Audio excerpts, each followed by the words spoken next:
back or reincarnate in terms of that. And I was really interested when I did dig in and read a lot about the Dalai Lama and how they bring the next Dalai Lama in because they believe it's the reincarnation of the one before. And there's some really interesting stories in even the current Dalai Lama we've got, that when they found him, they brought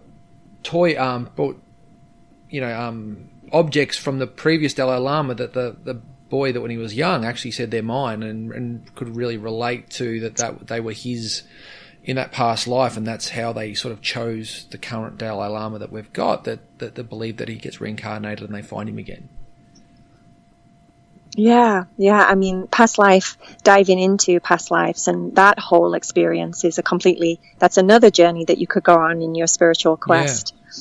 And that can take you all over the place. Why I mention past lives is because it's very similar to when you connect with guides. Yep. You eventually get to a place where you see that it's really all you. Yeah. And it doesn't matter who the guide is or whose perspective it is that you're talking to or learning from.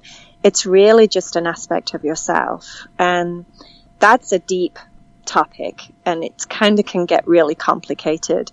And you have to go on the journey and kind of discover things and feel things and explore things yourself to really get your head around it. But at the end of the day, it's all you. Yeah. Well, it was probably only about 6 to 12 months ago, and I've been on a similar journey, I think since 2009.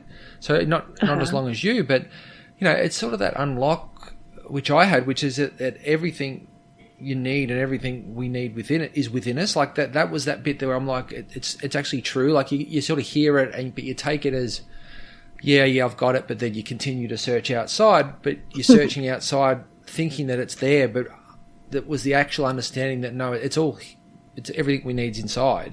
What's outside is there and can help the inner journey, but it's not. You're not going to find it there. Like it's here. It's within us, and that was a really defining sort of few weeks for me, which sounds similar to what you're saying with the guides, that it's within us.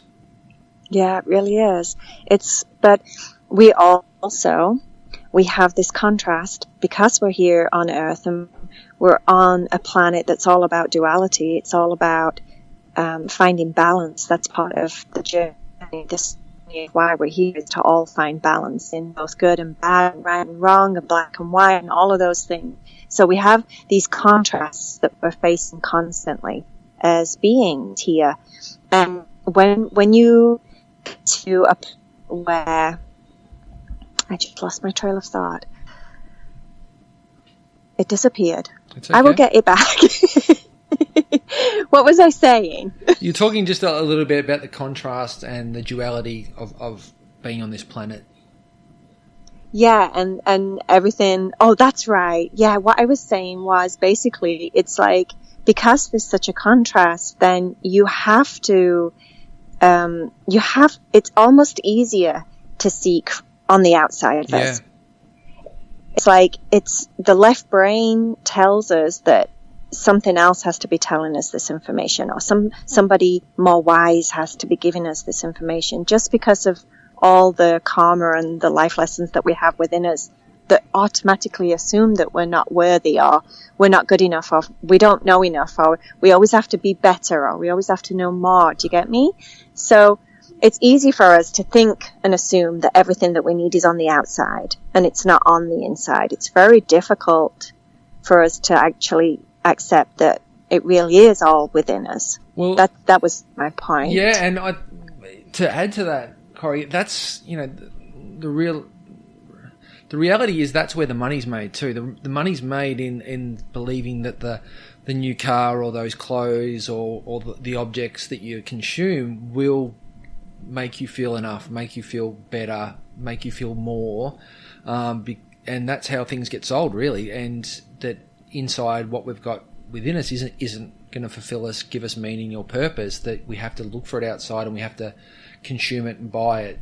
And that's one of the key things that I'm on the journey is to work with people on understanding, know that, you know, when you've got clarity of purpose and you've got meaning, then you'll get fulfillment.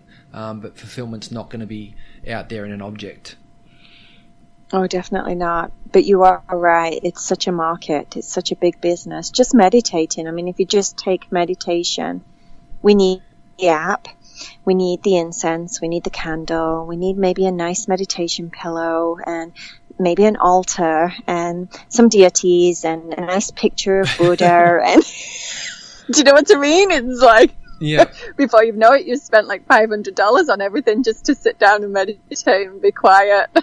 Yeah, it's pretty crazy, and I see the same with exercise and yoga. You need, you know, the yoga mat, and you need the right tights. The Lululemons. Yeah, it's how we've created society to feel like it. But it's a really interesting concept. And what I think is interesting, what you're also saying, Cory, is around not buying into the politics.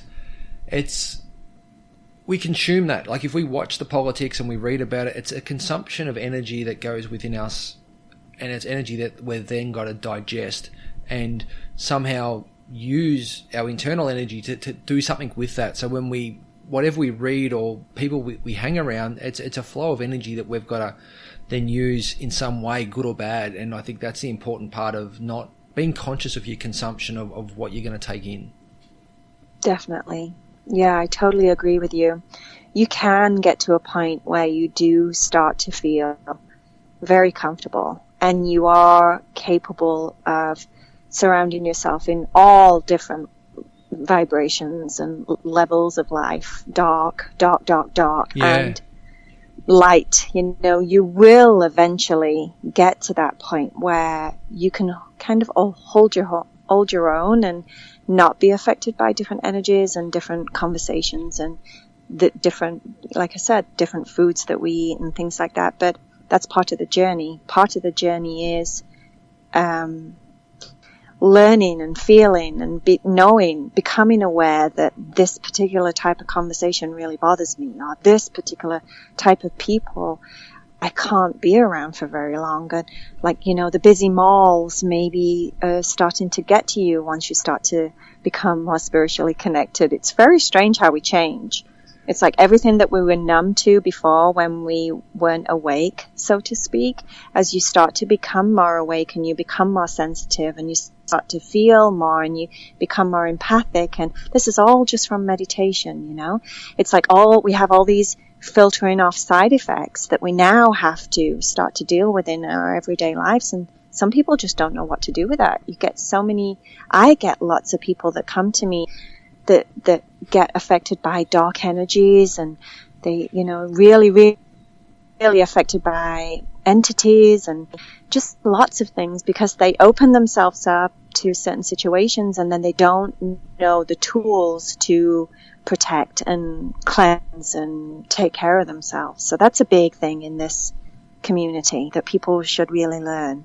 Yeah, I couldn't agree more. I think you really articulated that well, Cory, in terms of the self-discovery. And back to our conversation at the very start, it's the self-discovery of our real selves, but we still have to integrate that into the life that we live, where we live, and the community within us, because it would be nice to just, you know, sit in our meditation space in our practice forever and not connect with anyone ever again. But the reality is that's not helpful either. So we, you know, finding our true self and then the integration of that true and authentic self within the community, and finding the community that supports and allows that to flourish, becomes really instrumental. Definitely. And you do eventually start to attract your tribe, right? Yeah, I'm sure you've noticed you attract different people and different friends. Well, it's even this podcast that I'm creating is an active search to meet more people with a similar mindset, to create unlocks with them and build those connections, although it be online, a lot of it, but still conversations like these are conversations that personally give energy and open up experiences, and then who knows what happens from there. You build connections, build relationships that can transform into anything. Yeah, definitely. Your meditation practice, Cory, before we go, I'd love to, just to talk a little bit about that and what does your day look like and how do you continue to stay, really true and authentic to your path and your journey? I have gone through different stages. Sometimes I go through stages where I meditate every day, just a little bit, like, 20 minutes, something like that in the morning when I wake up, and I'll do some yoga.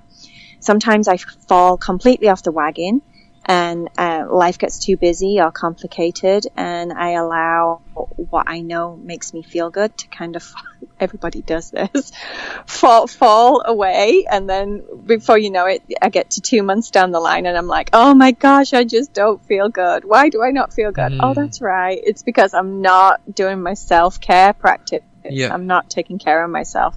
So, like I said, it changes a lot, but also there's another thing that I do, which I can't actually turn off, but I have this thing where I communicate in my mind constantly with specific extensions or guides or people that I connect to and really, really love and adore. So I have conversations constantly all day. Yeah. And I think that's partly because of my job, Yeah. I'm with people that need me and need help. And so I get downloads and I kind of have this internal communication time. And even when I'm out socializing, I'll talk to people and have conversations with them, and it never turns off. It's like I'm constantly evaluating people's choice of words and what they mean and what's really going on behind them and how they feel. And, so I think I honestly meditate about 23 hours a day.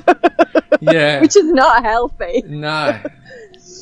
But that's just me. Yeah. Oh, beautiful. And I love that, because the reality is that everyone at times falls off the formal bandwagon of meditation, and even teachers and people that do it daily. Yes. Life does get in the way, and it's back to the whole basis of meditation. It's about being kind to yourself and then being aware of it, and then coming back to the moment. That's the idea. It's not to beat yourself up about it. Exactly. It's about noticing that, like I said, I feel lost, and I'm like, why do I feel lost? Why do I not feel good? Why does my energy feel really heavy and really low? And I'm like, that's right. It's because I've not been taking care of myself, and I'll get back on it, Beautiful. Before we go, Cory, where can people find you? What's the YouTube channel? And if people wanted to work with you, how can they go about that? I have a website where all my business and everything is connected to, and it's called Ajna Hypnotherapy. So that's AJNA, Ajna, as in your third eye, your third eye chakra. AjnaHypnotherapy.com. And you can find links to my YouTube channel and everything on there. My YouTube channel is called Cory's Conscious Living. Beautiful. I do a lot of children's meditations and stories and things like that on there. Beautiful. Thank you very much for that today. It was a really lovely chat. I liked everything about it. I love the directions that it headed, and also just the openness of the conversation was really nice. You're so welcome, Luke. Thank you so much for connecting to me. I hope this is helpful, for anyone that decides to listen to it. I really appreciate you reaching out to me. No worries. Okay, hope you liked that. Hope you liked Cory. It was just a really nice chat, and there's just so many little nuggets in there that you can just take, and I think they'll sit with you, and you'll get them, wash over you, these little thoughts and stories more often than you realise just from the chat, because it was so nice and just so easygoing and flowing. So I really hope you like Cory, and really, the plan is to get a few more of these happening in the next couple of weeks, which I'm really excited by. There'll be more around what I'm up to and what I'm doing and how I can share that with you. At the moment, it's still in the incubation stage and I'm still building, but again, really excited to use the podcast as a vessel for me to grow, but also to try to grow you, because the highest level of energy we're ever going to get in our life is service to others. So when we can serve others and give to others, it just energizes us so much more than anything else. So hope you like it. Take care and look after yourselves. That was Conscious Conversations.